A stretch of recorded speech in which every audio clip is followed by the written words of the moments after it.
Alright guys, hello and welcome back to my channel. Today we are doing a highly requested video. This is a kind of a tell-all about Married at First Sight, my experiences. Can I just rewind and tell you guys that literally 2 days ago was the 6-year anniversary of season 1 starting to premiere, and that was super weird because it came up on my time hop on my Instagram and my Facebook, and it showed our wedding picture and all of the bridesmaids, and I had 6 bridesmaids, and out of all of them, 3 will be attending my next wedding, which fun fact about that too. But anyways, so yeah, welcome back to my channel. This is going to be I didn't want to do a get ready with me because I didn't want to get distracted. I wanted to be able to talk to you guys, and also, I have done a couple of podcasts, and a lot of people want to know specifics about why Jason and I got divorced, specifics about Married at First Sight, and I decided I was going to do this is a frequently asked question video, and I'm also going to link the podcast that I've done in the past. So the first time that I talked about anything to do with Jason publicly was last October, and I did it with a podcast called Farbetterment. It was probably the best podcast I've ever done in my entire life. I felt like I actually experienced a therapy session. It was such a release because I had been holding on to so much for so long. And Jason and I did have an amicable divorce. We also, in our divorce, we decided this together anyways, but there would be things that we just never talked about, things that needed to be kept just between us. Everybody knows that, you don't know the full story unless you were in it. And so Jason and I know the full story. We both know our role in it. I know my role in it, and that's what that podcast really talks about. I highly encourage anyone to go and listen to it because it only focuses on my growth and the way that I screwed up, things that I know that I did that was responsible for a relationship ending. I also really focus on the relationship was meant for a season. It wasn't meant for the rest of our lives. And if you fast forward to where we are now, it's apparent why it wasn't. We were meant for more. We were meant for different people. And I believe that with every ounce of who I am. So there's also another podcast with Olivia from The Bachelor. She has a podcast called Mouthing Off. And so I met Olivia, Jason and I did a couple years ago, and we were in New York, and we did our first podcast with her. And so this was just, a catch-up session. It was also after, I think it was before I was engaged, but I think it was November time or something. Maybe Jason was already engaged. I'm not sure. And so, yeah, caught up with her. It was a little bit more lighthearted than the Farbetterment podcast, but I also went into a timeline. I know a lot of you are very specific on wanting timelines because some people don't understand that in the state of New York, you get a 6-month separation. And when I say you get a 6-month separation, you have to have a 6-month separation that the court acknowledges. So however anybody else wants to acknowledge that I was separated, the court in New York acknowledged that this was a 6-month separation before we could even file for divorce. So then the next podcast was with the Life and Laugh podcast, and it was very, very lighthearted. But we also talked a lot about our faith. It's a Christian podcast, but we talked a lot about the funny, embarrassing stuff way back at the beginning of the experiment. So all of it's good information, but you might not have 3 hours on your hands to just sit there and listen to it, but I highly encourage all 3 of those. So what I'm going to do today is, a couple weeks ago, I asked you guys, do you want to know about Married at First Sight still? Is this a topic that you want to know? I know that I've talked about it here and there a lot because that's the main reason that I have any followers, because of Married at First Sight. And I'm not negating that at all. Sometimes I wonder why people still follow me, but I digress. I went through all the questions. So I asked you guys, do you still want to know about Married at First Sight? I got an overwhelming response of yes, and also about no. There was a strong group of people who were like, no, you've moved on, talk about you now, talk about Sherm. Some of you also wanted to know the ins and outs of the experiment, so I'm gonna go. I tried to keep these questions in order, but so if I bounce around a little bit, my bad, but all right, let's let's get started. The format of 5 weeks versus 8 weeks. Okay, so now Married at First Sight is on season 11. Like, they just started season 11 that's in New Orleans. And the format of the show has changed. So how it's changed, there's a couple of different questions that's going to highlight on this. But for example, we were married for 5 weeks. And this was season 1. So we were married for 5 weeks. Everything filming wise was wrapped up in 6.5, 7 weeks. Like, I'm weird and I remember the dates and things, but like, I remember the day that I found out I was getting married. 2 weeks later is when I got married. I got my dress a week before I walked down the aisle. I found a note in this iPad, because this is an old iPad. I found a note in here that was written 4 days before I got married. So it was on March 19th, and it literally was me typing, my friends and family, or not family, because my family didn't come, but my friends, they're coming into town in 4 weeks. or 4 days. I don't even know where the wedding is. I don't know this. I don't know this. Everything was very hush hush, because I'm not even sure production knew all the details yet, but also it was season 1. We were trying to figure everything out. So it is not surprising to me that the format has changed since season 1. Like, I think, and correct me if I'm wrong in the comments, but I think even season 2 had an additional week of their marriage. Like, 4 or 5 weeks isn't that long to get to know someone. So it makes sense that now it's 8 weeks. What did the experts ask on the test? So when we first went to the final casting, so I was going through this process for like 3 months, it seems like. But so when we went to the final casting, that's when they finally told us that, hey, this is for marriage. Up until that point, I was under the impression that it was a group dating experiment, because that is what I was told. When I first got involved in the process, I was in a burlesque group called the Hotbox Girls, and one of my girlfriends, who she had been in the reality TV circuit before from the show called Dirty Jobs, but she was an actor. Like, that was her job, and she had been cast on that show, and they put you kind of like in this database, and then they send you emails for casting. So she got an email for casting, and they positioned it to her as group dating experiment. She told us, the single people in this group, like, hey, do you guys want to do this with me? So I signed up. That was the premise that I signed up under. It was not until I got to the final casting, sitting in a room at the Marriott with all these other people in front of this panel, who we would find out later was was the head of Kinetic, who was the production company, and then the experts. I don't really remember who else was there, but I remember like 6 key people. So we're sitting there, and that is when, for the very first time, we are told this experiment is for marriage. Up until that point, all we had filled out was casting documents. Like, we hadn't met with the experts. We hadn't filled anything out to match us. So from that point forward is when the matching process started. So we had 4 experts. Now I think it's down to 3. But we had a sociologist, we had a psychologist, we had a sexologist, and then we also had our religious expert. Why did I sign up? And I'm going to tell a story about how I first met Jamie. So when we went to this final casting, we were sitting in that room for 4 hours.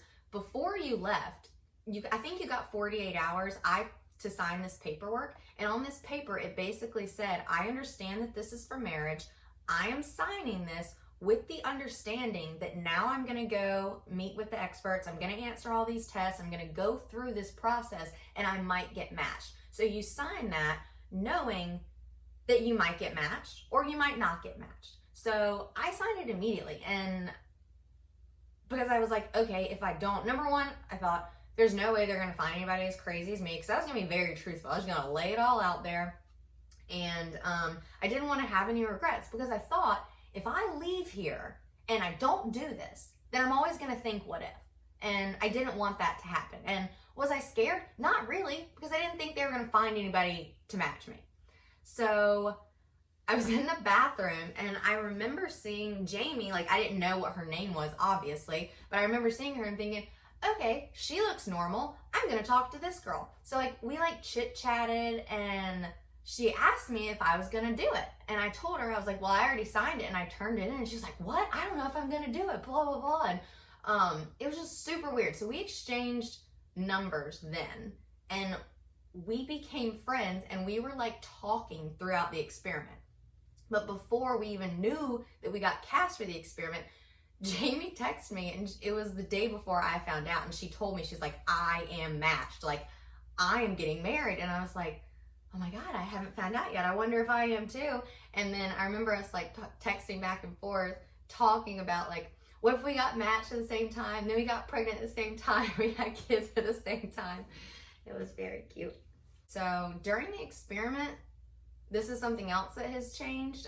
Now the couples are like united. They get to hang out. They get to have like friends during it. They get to experience this to a certain extent together. We had none of that. Like they kept us completely separate. We had an A couple, a B couple, and a C couple. Me and Jason were couple C. And this is a fun fact about production. Me and Jason were couple C. I think Jamie and Doug were B, and Vaughn and Monet were A. And they told us, they being my production team at the end, because we were like, why were we A, B, C? What did it mean? Blah, blah, blah. And they told us that out of everybody, out of all the couples, we were chosen C because we were the least likely to work out. They thought I was going to be a brat. They thought that Jason and I were too young to really understand the experiment. They thought that our schedules were going to be so ridiculous that we wouldn't be able to make it work. Jamie and Doug, as you can tell by Jamie's reaction, they were like 50-50. They had no idea what was going to really happen with Jamie and Doug. Vaughn and Monet were team A.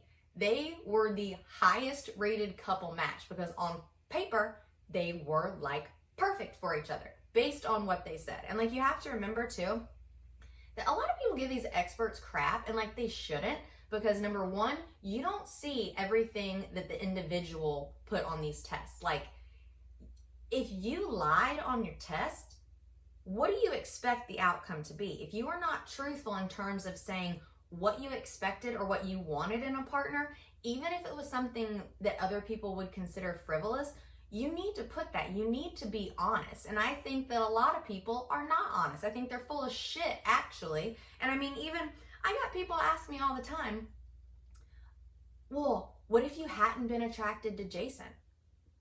Well, I told the experts what I found attractive and what I didn't find attractive. They give you the opportunity to essentially paint a picture of your perfect partner based on physical attractiveness and also what's on the inside and goals and how you view faith, religion, money. They ask you these questions, and if you don't put the answer, that is your own fault. So when people like talk all this crap about the experts, I get really annoyed because they work with what they're given. If a participant is not truthful and they don't give them all the information, what do you expect? They're not brain, like they can't read your brain, can't read your mind. Yeah, okay. What happened in the marriage to end? I got asked this a lot. So there wasn't one final straw that broke the camel's back. I know a lot of people are looking for that one thing that's like, oh, that's what made it end. But we were together for 5 years.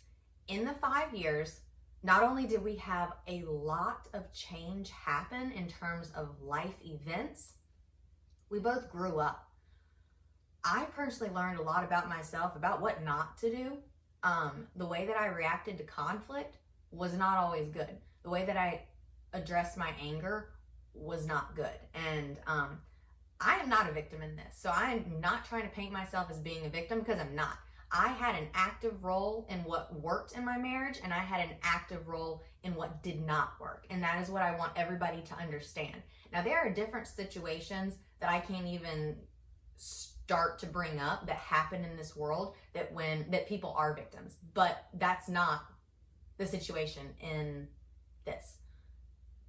I would say, yes, we did grow apart, but because we were both growing in different directions, that we were meant for more. And I can't stress this enough, because Married at First Sight had a time and a place in my life, just like it had a time and a place in Jason's life.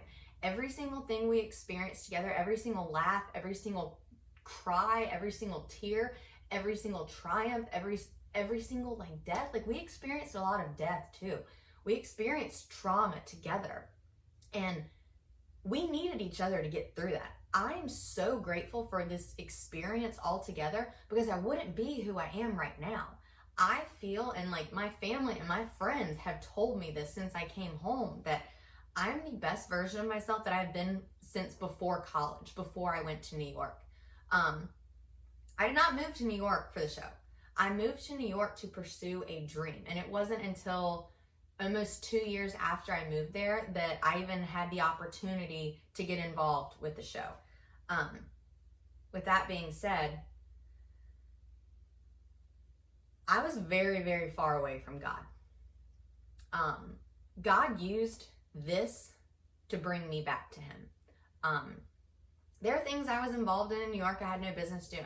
There were things that, and you know, I do want to talk about that at some point in time, but this isn't the video. I'll just hit on it a little bit. But like, there were things that I shouldn't have been doing. And I wasn't going to church like I do now. I wasn't involved in my faith like I am now.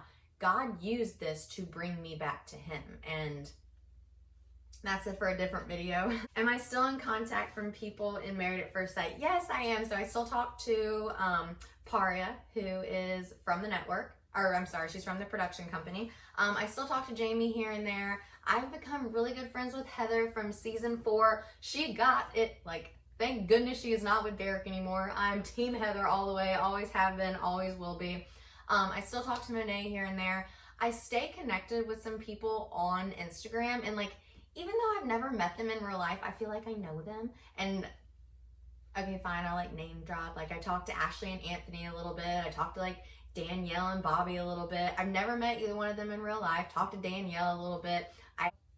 I don't know, like some of us stay in contact, but I talked to Beth too. But other than that, like, I try to keep my distance from the show because it's not about me anymore. This is their time. And, you know, I'm not involved with the show anymore because I've moved on from it. And I just feel strongly that this is their time. They need to experience it all. If someone like wants to come to me for something, I'm an open book. I'm all for it. But yeah. Untold stories from the show behind the scenes. Oh, there's a really funny one on here. Okay, so somebody wants me to review season 1, episode 1 with a curtain. So I had a curtain for a bedroom, essentially. So I lived with Chantel in the Upper East Side. We lived on 61st Street between 1st and 2nd Avenue, and it was my favorite apartment ever. We were on, it was like a 5th floor walk up, but we were on the 4th floor. The largest set of staircases I've ever seen in my entire life, but that's why we had such great butts then, because we trucked up and down on like multiple times a day. I love that apartment. So Chantel actually found it and sent me pictures, and I'm like, that is cool. My budget was $10.50, I think, and I could not afford a bedroom with a door. Therefore, I bought a curtain that went floor to ceiling on Amazon, and I drilled that thing in myself. I used Chantel's bookcase as my dresser, and then I had these other little things that I think I got from like Bed Bath & Beyond to hold all my stuff. Also, underneath that bed, I had like these big risers underneath it, and I just had like these Tupperware containers of clothes crammed under there. So then we had that big curtain, we had our little TV, we had a futon that we got that like laid out, and then what was underneath? Oh, that TV stand that the TV was sitting on, 100% got it off the street. Somebody put it in the garbage, and we picked it up coming home from the bar one night and brought it into the house, and we got ourselves a TV stand. Something else. So there was a window in my bedroom too, and I had the blackout curtains, and we would totally open the window, climb up to the fire escape, and smoke cigs. But that was my favorite living experience ever. We had so much freaking fun. Like, I miss those days. They were so fun. Thoughts on the show process and how it has evolved. So the experiment itself, like, now they have a lot more couples. I'll be honest, I don't watch it anymore. I think like for a little while I was a little bit jaded because of what I was going through, and also when Jason and I were still together, we stopped watching. Okay, is there anybody from Married at First Sight that you would like to meet?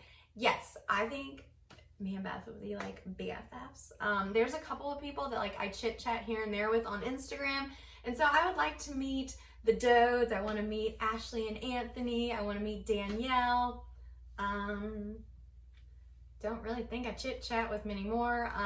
Sonia, I still haven't met Sonia in real life. Yeah.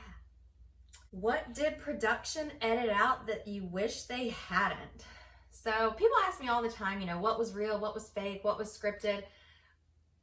The Experiment was as docu-series as it comes. For our story at least, it was spot on. There was only like one thing that I remember that was like, it sounded weird and people were like, damn, she's stupid. But it was talking about birth control when Logan came to the apartment and she brought our wedding album. What I wanted to ask Jason, because she's like, oh, is there anything you don't know about each other? I wanted to know his thoughts on, I think I was like trying to like ask him what his thoughts on abortion were, or it was something like that, but it came out like, oh, about birth control. And it sounded like I didn't know what birth control was, and I did. But that was the only thing that was like weird, because it made it sound like I was a freaking moron, but anyways. So there were, I guess this is a little bit of tea about the spinoff shows. So the spinoff shows were not the same docu-series as the original show. Like, I think that the drama was amped up a little bit. Storylines were not as in line with what really happened. And I have two specific examples. If you remember, go back to when, you know, the first year, season 1, and we were sitting at a dinner. And I made a statement, and I wish I could go back. I just spit. And I wish I could go back and take this back. But I made a statement to Jason. I was like, yeah, I think I'm going to get fired from my job. And that became a whole storyline. And then everybody thought that I did get fired from my job. Let me tell you what freaking happened. So the entire time we were filming season 1 of the spinoff, I had a job. I had a great job. It was the job that I had had the entire time. I did not talk about the company because, number 1, I wasn't legally allowed to. And number 2, when I started filming the spinoff of the show, I was not as dedicated to my job. It was a startup. They needed me there working 12 hours a day, but instead I was cutting out 8.5 hours because even though it was still full time, I wasn't getting my stuff done. And like, my bosses started to notice, and instead of being mature and professional about it and going to my superior and saying like, hey, this is what I'm not getting done, this is what I need help on, I just tried to do it all myself, and I looked like shit. I looked terrible about it. And so it did hurt my relationship professionally with that company. And it was time for me to move on, but I did not, and I quit. We decided, like, I quit. I was not fired from that job, and I didn't quit until December. We filmed until December. So for all of you trolls out there that literally got on the internet and talked about how shitty of a wife I was and how crappy I was because I didn't have a job and I sat at home all day, no, I was at work all day, and then we filmed a TV show on top of it. However, if you go back and look at the footage too, the apartment was a disaster. I was so overwhelmed, and I know Jason was too, and just the stuff everywhere, it was embarrassing, it was disgusting. I needed to see that though, so I could change for later. And also, you know, I do plan on doing a whole, not podcast, but a whole video on this at one time, like later. Filming the first year for me was really, really hard. I know you guys saw me one way in the experiment, and then it seemed like I completely changed less than a year later into essentially a psychopath. Everything about me changed. Like, I had gained weight. I looked like I wasn't taking care of myself. The house or the apartment that we lived in was an actual disaster. Jason was in the fire academy. A lot had changed, and I was suffering from depression, and I got to do that on television, but not say I was suffering from depression. I also did not say why I was suffering from depression. I knew what was going on. I don't remember if I had told Jason what was wrong before, but like I hadn't really told anybody else except for one of my producers. And I remember like when I just had a cracking point, right before I went to go see Dr. Joseph, I like told one of my producers, I was like, this is what is happening. I cannot talk about it. And I was not strong enough. It was the year anniversary that was coming up from something that had happened a year before. And it was pre-show, and like that's all I'm gonna say about it now. But I remember like when I was reading some of the comments about things, people were like, she's depressed, she's clearly depressed, it's depression, it's this, it's this. I had never really acknowledged that I do have any symptoms of depression, or even if it was situational, something triggered it. And I remember like reading a list online that like you might be depressed if all of these things, or like I think it was like maybe 5 out of like the 11 things had happened. It was like you had a job change, you moved, you recently started or ended a new relationship. There are more things on there. I'll find that list, but I checked off a lot of the lists, and I really wish now I had opened up off camera about that a little bit more. I don't ever think that the healing place is to happen on camera. Some people it works for. I personally don't find that I can heal on camera if I don't even understand my trauma. And that's where I was in that. But here's a good one. What happened with your ring down the drain and then reappeared? All right, so this is not a moment that I'm proud of, but I did throw my ring at Jason during the 2nd season of the spinoff. So Jason and I were fighting, and I took my ring off and I threw it at him. It wasn't on camera, that's why I didn't see it, because we were not filming when it happened, and then I told production that that had happened. So it did become a very large storyline. You guys also saw me in the very beginning of that season harass him about buying me a ring, because I wanted something that was from him and not from the show. The ring that I did throw at him was from the show. I mean, I think, and if anybody that has been on a reality show that involved a relationship or has been on TV in any capacity that was reality TV, I think the thought has crossed your mind that other people might be acting. And that's what Jason and I were fighting about. I thought that he was acting different for the cameras than when the cameras weren't there. And that's how that fight started. I don't remember how it ended other than I threw that and like the remote control, and that was not cool of me. I should not have ever done that. You don't throw things at people. Like, that's what a child does, and I was acting like a child. So as that became a storyline, we could not find the freaking ring. So, but the hole in the sink wasn't that large. It could not have fit down there, but we couldn't find the ring. So months go by. This is a storyline the entire time. Months go by. Then we're in Hawaii. And before we got to Hawaii, Jason and I had already decided no matter what was going forward, he and I we're done with TV. It wasn't good for our relationship. It was so freaking hard going back and forth after something would happen and having all these people involved in it. I understand that's what we signed up for. Maybe it wasn't the best decision to sign up for that. So we had already decided that this was going to be the end. Whatever we, like, going to Hawaii, it was the honeymoon we never had, this was going to be the end. So when we're sitting at that dinner, before he takes me down the beach and proposes or asks me to take his last name, he slides a piece of paper that was folded over to me and tells me to open it. And I don't remember if this was shown. And I open it, and it is the ring that went down the drain. The ring did not go down the drain. He said about a week later, he found it in between the countertop in the kitchen and the stove, like that tiny little crack of doom. It got stuck in there, and he pulled it out, and he said he told production, and they told him to hold on to it and not to tell me, because that was a very large storyline for the entire season. So it did not go down the drain. All right, next. Oh, were you ever acting on the show at any point? No, I didn't, which part of me thinks that maybe if I did, I wouldn't have had such a hard time. I could not separate the show from reality, because to me, I was the same person when the camera was on as when the camera was off. Can't speak for everybody ever on reality TV for that. Some people like to turn it up a notch for their persona. I never did that. If I was upset, it was because I had something to be upset. If I was not happy, it's, you know, my emotions and what I was really experiencing was true.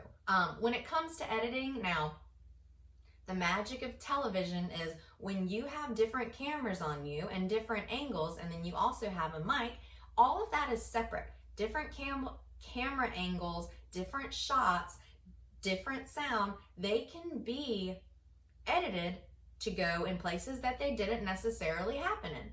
That's part of the beauty of editing. Do with that what you will. How does it feel to see your relationship on TV? I feel like I was such a baby then. Sometimes, like when I see people doing clips, or I had somebody at the office the other day when I had to go in, they were like, hey, I saw you on such and such. And I was like, what? And they're like, yeah, your show's on Peacock or some channel that's like random that I've never heard of. It's a streaming show. And I was like, oh, really? And you know, I always get an influx of messages and usually followers too, right before a new season of Married at First Sight starts, because they play season 1 or they play like all of them. And I don't know if I'll ever go back and watch it again. It seems like kind of weird to do, but we were such babies. But back then it was super weird because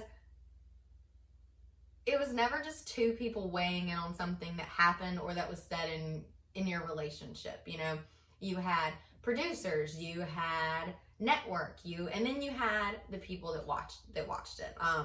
You know, when it was all good and it was a good moment or a good memory, that's great. I'll take everybody. But when it was something that, you know, you were wrong in and, you know, you could have done better, that was hard to handle.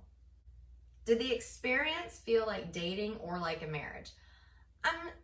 So it was a stranger. It felt like an arranged marriage. I remember in the very beginning, you know, like being super nervous, and obviously I was nervous because I was marrying a stranger, but in the very beginning, it was just like, the whole time it was important for us to acknowledge that we were technically dating. Like when people put the pressure of marriage on it, marriage is much more than just a piece of paper. Do I get frustrated or annoyed when people bring up my divorce? I used to. So before I had announced anything, or before we had talked about it, and we were still just separated, and I was living in North Carolina and he was in New York, I know what everybody was saying. I read the messages. I saw the stuff. Like, people would comment on all my posts and be like, where's your husband? Where's Jason? Where's this? Where's this? And at that time, we weren't telling anybody anything because we didn't know what we were doing. And like, I've talked about this on some podcasts too. Jason and I thought we were going to divorce to date. We wanted to start over in a different way, something without cameras. And I know a lot of you can't understand that, but that's what we thought we were going to do. And then things changed.